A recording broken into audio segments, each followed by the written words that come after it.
Space Cowboy Books presents Simultaneous Times, a science and speculative fiction podcast. Short stories to stir the imagination by contemporary authors.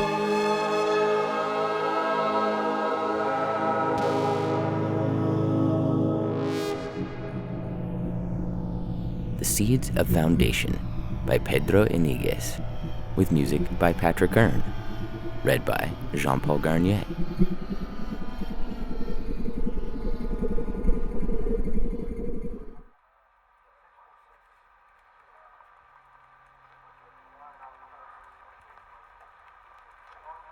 Teo walked in the building and felt a little embarrassed. It was a clean, immaculate room with white tile floors and chrome walls. He wore his cleanest white shirt and only pair of slacks. He had polished his shoes shortly before coming. Working construction, he never really needed to look presentable, but today was different. The room was full of professional men and women speaking into earpieces or at their desks face to face with a customer. A man in a perfectly pressed suit approached him with an even more presentable smile. Teo extended his hand. "Hi, I'm Teo Martinez. I called earlier." "Ah, yes," the suited man said. "I'm Michael Braun. I spoke to you. Let's walk to my office where we can speak privately." They walked past offices with people carrying on whispered conversations. A muted television set played a news segment about the second wave of explorers arriving on Mars. They came to a room in the back. Michael Braun bowed his head and waved his hand at the door. Teo entered and sat down. "Now, Mr. Martinez, we can speak." A framed picture of Braun's family stared back at Teo. 2 girls no older than 5, and a wife with a smile as attractive as her husband's. "My father came to this country," Teo sighed, "when borders were more than walls on a line. They were a game of Russian roulette. If you didn't die in the desert or drown crossing the river, you were jumped by drug traffickers or shot by angry ranchers." Braun reached for a manila folder that read "Burial Services" on it, probably having heard the same story time and time again. Teo continued. "He raised me in this country alone. My mother left us before I was old enough to remember her face. He did everything to ensure I had a stable living condition. If I didn't achieve success in school, it's only because of my failures, not his as a father." He looked down and took a breath. "He's getting old now." Braun pressed his lips together and nodded his head. The universal display of, "Yes, I understand. But the worst thing is, Mr. Braun, that he doesn't remember who I am." Braun looked confused. "He has Alzheimer's. My creator doesn't recognize his only creation." Teo's eyes became moist. He took a deep breath and forced a smile. "Anyway, I wanted to be ready and give him a proper send-off when the time came." "Of course," said Braun. He opened the manila folder. "And we have a slew of great options based on your financial circumstances. Now, our burials are..." "I don't want him buried, Mr. Braun. Not exactly." "I see. We do offer cremation services, and they are in fact not as costly." "No. I was thinking something a little closer to my heart. My father was a gardener. You see, it was the only job he could get here without papers. He would make other people's lawns look perfect, only to come home to a lawnless back house. He had huge concrete hands, but he was always so delicate with flowers. Then I heard about the Rebirth program. It's perfect. A service that sends loved ones to Mars with an assortment of seeds in a biodegradable coffin. A little something to speed up the terraforming going on there? Mr. Martinez, the rebirth program has a very steep price tag and a rather long waiting list. I don't have a family, Teo said, picking up Braun's family portrait. I've been saving up just for this. It's the least I can do. He crossed borders to sow the seeds at my foundation. I think it's only proper that he continues to do the same for future generations. Braun nodded and put the manila folder back. He rifled through his drawer and retrieved a blue folder. Go home and read over these and bring them back to me signed. And we can begin the process of shipping procedures, coffin selection, and if you'd like to pick a flower arrangement. Teo got up and shook Braun's hand. He is the flowers. You really love your father, said Braun. And I always will, said Teo. He's the best dad in the whole world.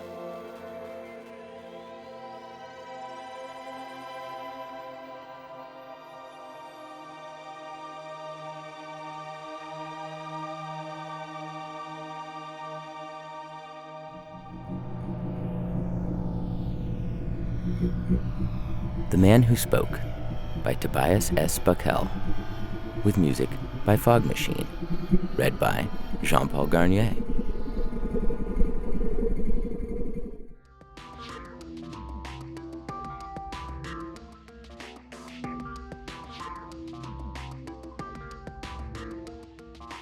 After an afternoon lying in the sun to recharge her skin, Gan now leaned against the dirt-streaked window of the automatic bus, lost in her own thoughts.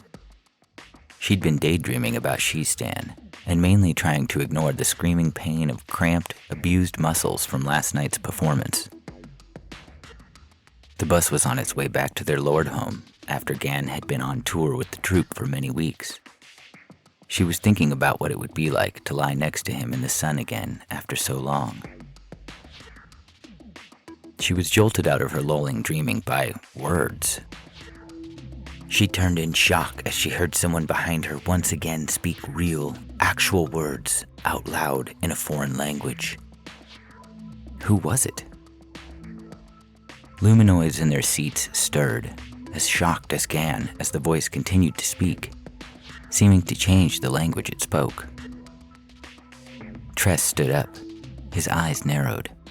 He winced. His knees had been bothering him. He was in his late 20s.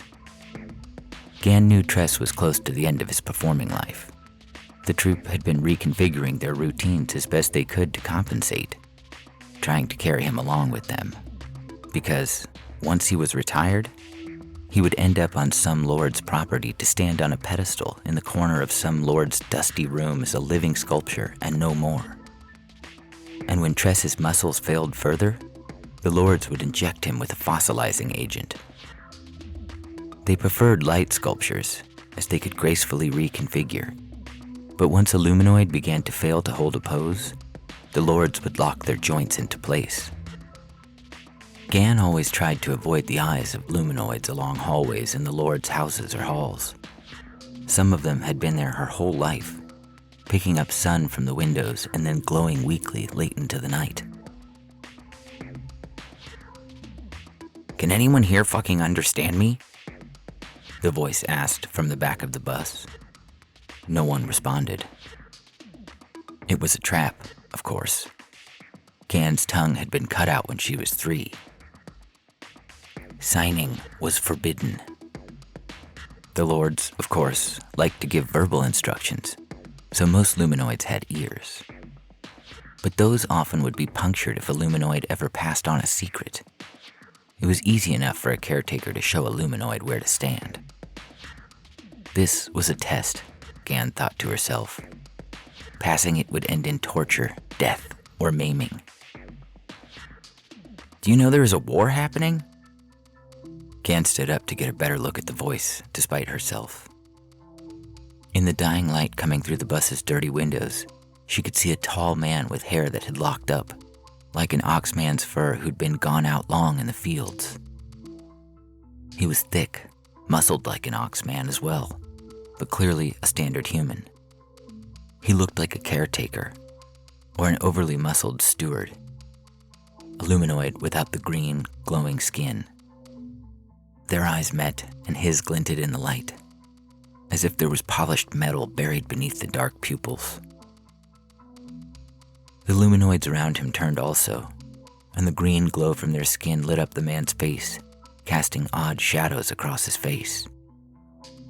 No one? Caretaker, Dasha signed surreptitiously at Gan from across the aisle. The man's eyes caught the slight wave of the hand, even when shielded from his view by Dasha's body. He moved forward.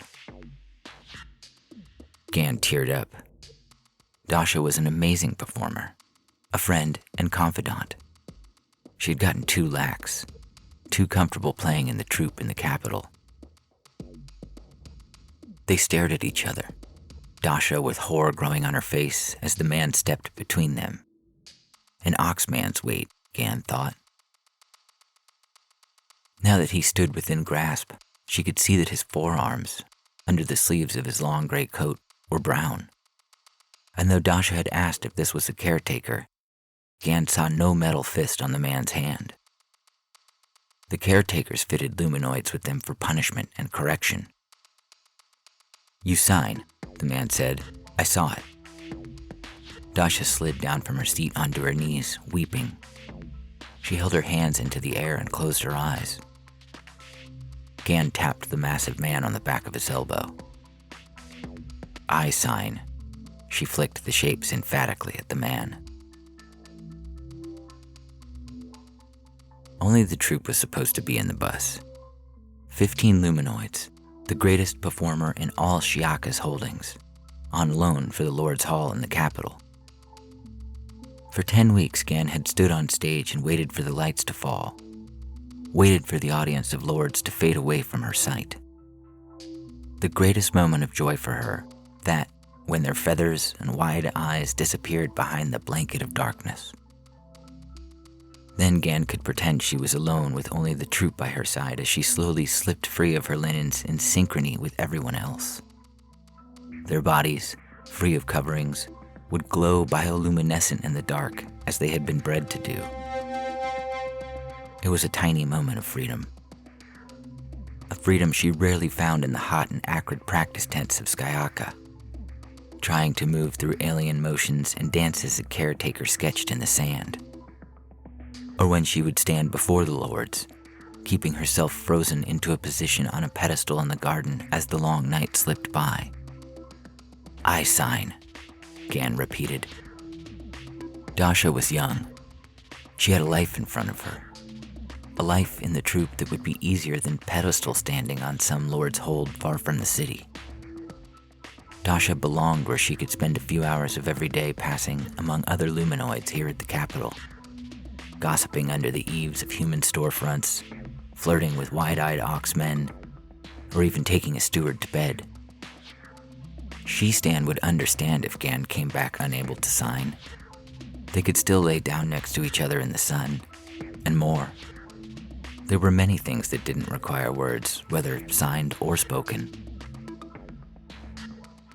Good, the man said. He reached into his bag by his side and pulled out something the shape of a child's rubber ball. Limp feathers dangled from it. Gan gasped as the man twisted it around, and a lord's vacant, alien, saucer-sized eyes stared at her. Gan's troop filled the aisles to move away from the man as the automatic bus continued to trundle along. Some troop members wailed, tears slipping down bright green cheeks. They were anticipating their deaths, or worse. The lords ruled all. The lords created them to serve, and would destroy them all for this. Yes, there were rumors and mutterings of distant holds that had killed a lord, and those places had been burned off of the face of the earth. Gan glanced at the road ahead of them. They'd all been loaded inside and locked in hours ago. The bus had another hour to go before it reached the Lord Siaka's holdings for unloading. Do you know there's a war? the man asked. His voice was not quite approximating the Lord's tongue. He didn't quite get the hisses and clicks correct. "What do you want?" Gan asked. "I don't understand your sign language yet," the man said, "but nod up and down for the affirmative and back and forth for negative. Do you know there's a war?" Gan shook her head. "We overthrew the lords. They're called Nasaru," the man said, almost conversationally as he returned the head to the bag. "There are worlds where we dragged them out of the sky and people live free. And more worlds fall yet. It's not easy, this war." The man kicked the bag with the head under the seat. "What do you want?" Gan demanded. She looked forward, down the road, and pointed. "What do you want when we arrive?" The stranger looked down the road. He did not understand Gan's language, but he understood the question. "I need a guide," he said. He held up the duffel bag with the head in it. "I want Lord Skiaka's head to add to my growing collection." Everyone in the bus stared in horror. This would be, for sure, their death warrant. "Why?" The man saw the query again in Gan's body language and nodded. "Skiaka is a great military leader for the Nasaru and a leading loyalist to the satrapi. I was sent far beyond the enemy line to cripple them. Every leading mind, every loyalist, every strategist, every leader, I am here to hunt them down where they think they are safest.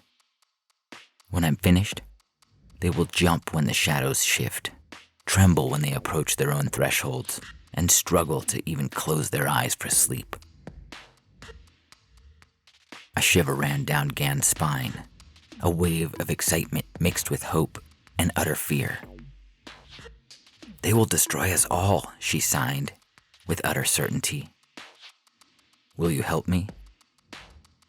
Gan shook her head slowly, but with emphasis. It felt like the bus spun around her. "They tore your tongue from you as a child. They make you their playthings, not because they need to, but merely because they can. You are merely living art to them. I've seen your kind raped, killed, tortured, and maimed. But you shake your head. What have you to lose?" "My life," Gan signed at him. She thought of Shistan and the few moments she stole away with him, lying next to him in the sun, curled up next to him at night, his breath light on the back of her shoulder. "I can give you freedom." The man leaned in closer to her. "How do you think someone like me gets behind the lines to a place like this? There is a ship, out in the forest, hidden away in a lake that it uses to hide its thermal signature." Gan glanced up. She understood some of that. She knew some of the luminoids were traded off the world to places elsewhere, though she knows very little of the world beyond the holds in the capital city. But more world-aware servants told tales of being taken up above the clouds, seeing the world from so high up it was no more than a ball of ground and air. Those stars in the sky had worlds where people were free. What would a full day alone with Shistan look like? A day without the brutal practicing or holding a pose be like? Gan slumped, shoulders slightly defeated. "What do you want from me? I am no fighter." He saw that he had her. "I don't want Skiaka to get away. Time is critical. Get me directly there. Lead me to Skiaka. There will be security, other lords, caretakers, oxmen. You're just one man." He looked closely at her. "Do this, and I'll tell you how to get to the ship. I'll take you off-world." "You cannot kill them all," Gan repeated firmly, tasting acid in the back of her mouth. "Just show me the way," the man told her, "and you'll have freedom." What about them? Gan asked, pointing at the troop. I'll tell them as well. I want She-Stan to come with me, Gan signed.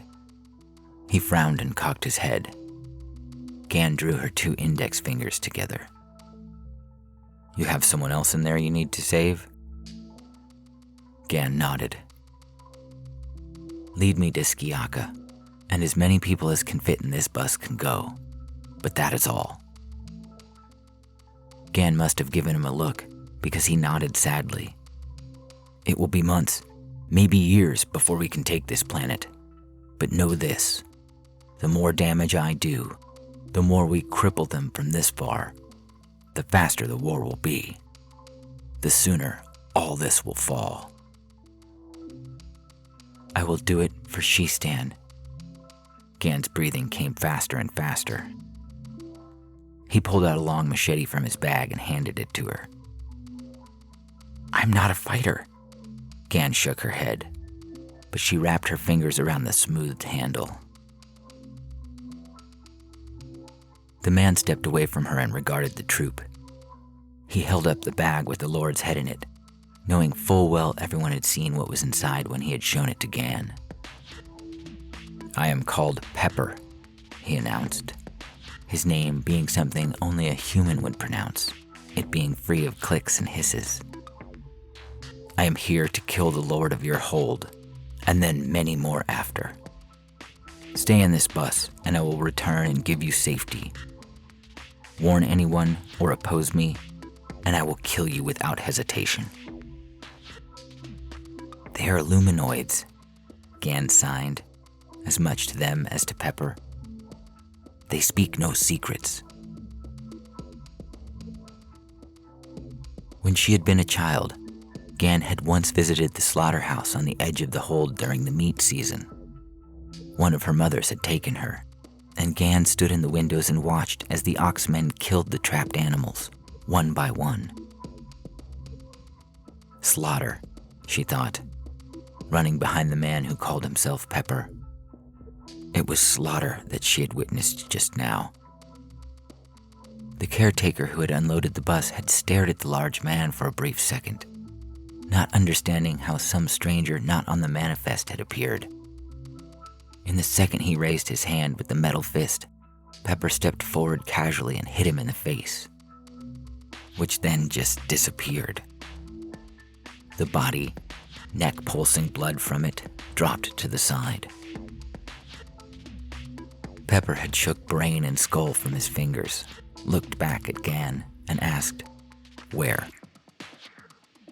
She led him along the receiving path, through the welcome flower garden, and then past the main doors of the hold where she knew there would be more caretakers and several oxmen. At the servants' entrance, they'd scattered startled stewards and a runner. Now they ran down the hall toward the dust baths, but Gan knew the Lord and its family would be resting in the mid-evening. Along niches in the hall, luminoids watched them run past with unblinking eyes, their pale green light barely reaching the polished stone floor. One of the lordlings skidded across the floor, wide eyes glinting as it raised a weapon in its feathered wing hands. Its long neck bobbed as it shouted commands, and 5 armed oxmen thudded forward. There we have it, Pepper said, and shoved Gan off into a niche. She struck the posed luminoid inside, tasted blood on her lips, and heard the weapons begin their deadly clatter. She flinched as projectiles struck the wall near her, and stone chips smacked against her legs. Blood dribbled down her calf. The luminoid she clutched stared impassively off into the distance, arms down by its side, legs tight together. The niche smelled of shit. Someone hadn't come by yet to clean it up. Gan dared to peek around the edge of the wall and saw Pepper standing in front of the oxmen. His flesh was riddled with gunshots, and blood dripped through his coat. Underneath the skin, metal flashed green in the luminoid light. But despite tattered flesh, he walked into the middle of them all with machete drawn and began slicing. And Gan retched again. When she looked up, he stood at the end of the hall, covered in Oxman and Lordling's blood, the crushed head of a Lordling under a foot. He turned back to her, his face hellish, vicious, dripping red, and Gan pointed. He stepped through the carefully carved columns and into the dust baths, and the high-pitched, birdish screaming of the lords echoed all throughout the hallways of the hold. There would be alarms, of course. Gan knew that. She'd tried to explain this to the man from another world. Skiaka was a powerful lord, and no matter how many Pepper killed here on this hold, there would be a response coming from the other lords. But he either didn't understand or care. Seeing the slaughter, she understood that maybe he just didn't care. Those they left behind would pay a price, Gan knew. She'd felt that when she'd made this deal. There might even be a price others paid on other holds. The lords were cruel and powerful in their reactions. So Gan pelted through the hold as fast as she could. She ran into a caretaker with a team of armed oxmen coming in from the rear entrance. She skidded to a halt and held the machete to her side. She pointed down the hall and screamed, and they ran off. Because why would they assume a luminoid had done something? Why would they look for a weapon? And were there not still screams coming from in the dust baths? Gan ran through the gardens in the back until she came to the sleeping houses. Stewards were up, holding artificial lights and murmuring to each other. Gan pushed through them to the luminoid bunkhouses and broke through a door. A caretaker ran past outside, shouting at everyone to get back inside. She-Stan's bed was empty. Many beds were empty. Most of them were on pedestals somewhere. Only the light dancers were here to sleep and recover, as they practiced their forms during the day with caretakers. "Where is She-Stan?" Gan asked, waking up dancers. They blinked and stared at her, until Kiki, a middle-aged woman, grabbed Gan to pull her close. Kiki's eyes watered slightly. "He's at the entrance to the summer garden." Gan didn't move. The entrance to the summer garden, like the hall leading to the dust baths, was for the frozen. Kiki hugged her hard, a soft sob escaping her as she did so. "I'm sorry," she signed when she let go. "I'm sorry." Gan turned for the door. At the last second, she turned back. She hit the side of the bunkhouse loudly. "There is a bus," she signed, in the dim light of her own glowing skin. "It offers freedom if you can get to it. It's at the front of the hold." But no one in the bunks believed her or understood her, and there was little time. She stumbled out and on towards the summer garden, ignoring the shouting and chaos around her. She found She-Stan, his hands raised overhead to create an arch leading into the summer gardens. He locked gazes with Asa on the other side. Their fingertips met in the air. "He is not for you," Gan signed. She grunted as she slowly pulled She-Stan down from the pedestal he'd been placed on. She lay next to him, side by side, staring into unmoving eyes. "I was too late. I didn't know," she signed. But she'd been gone for 10 weeks, enjoying her fling in the capital, dancing every night in the dark for the lords, spending the days sunning and laughing with the troop, and early evenings exploring the city, as long as she wore her location collar. She-Stan lay there, still. "He would have attacked whether I helped or not. I didn't do anything wrong." A fly bug landed on She-Stan's nose. I thought we could be free. Together. Free. It sounded intoxicating, and yet it came with a dose of fear. Free to make mistakes. Gan wrapped her hand around the handle of the machete. Free. She-Stan didn't twitch or blink as she pushed. You'll be free, she thought, staring into his eyes. Free, forever. When she stood up and pulled the machete out from his chest, there was a groan. And then She-Stan faded away into the dark. Pepper found her late into the night. How, she could not say. He wrapped a crinkly blanket around her. To foil heat signatures, he explained. We left the bus behind. They can track that. Then he led her by the shoulders in a new direction. He knew the land outside the hold better than any of them. They spent the morning inside of a cave, their bodies glowing ever so faintly in the dark. I am not a fighter, Gan signed to Pepper as he sat by the entrance to the cave. In the morning light, she could see that he was still damaged, his skin in tatters, strange machinery visible underneath. Some of it was repairing itself, but she could see that it had taken a toll on the man. He looked exhausted and thinned.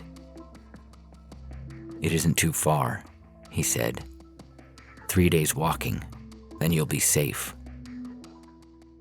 But that's it, only us, Gan told him. She pointed back towards the hold. All of the others and other holds, all those we left behind. Pepper shifted. I can only help a few. But we can help more.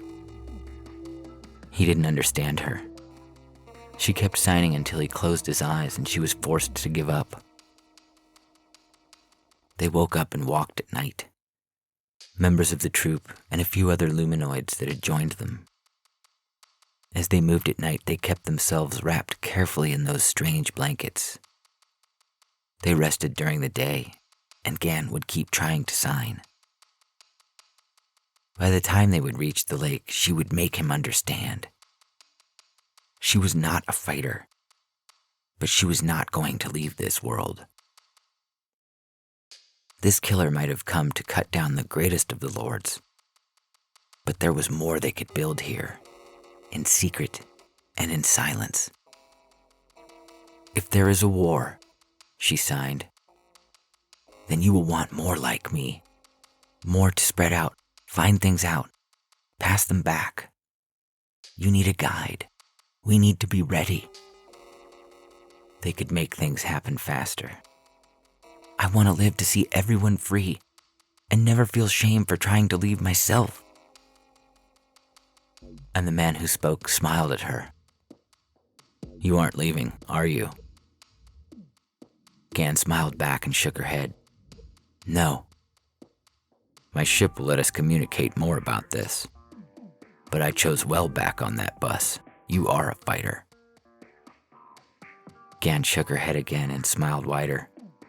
No. But she would bring the war all the way here. Gan knew. And she would stand on a free world. This world. She would see it with her own eyes. She would walk in the night with faded skin.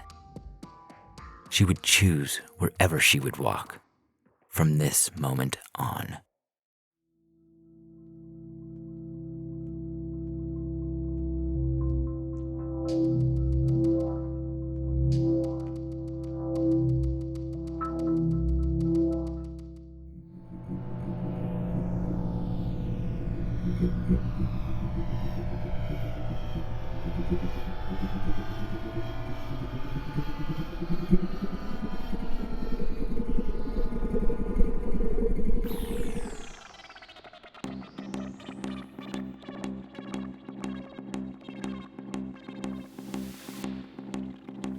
In this episode of Simultaneous Times, you heard The Seeds of Foundation by Pedro Iniguez, with music by Patrick Earn, and The Man Who Spoke by by Tobias S. Buckell, with music by Fog Machine.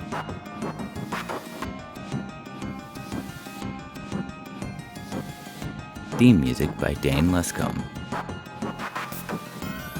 Come visit us at our bookstore in Joshua Tree or online at spacecowboybooks.com. Don't forget to subscribe and visit us on Instagram and Twitter. We'd love to know what you think of the show.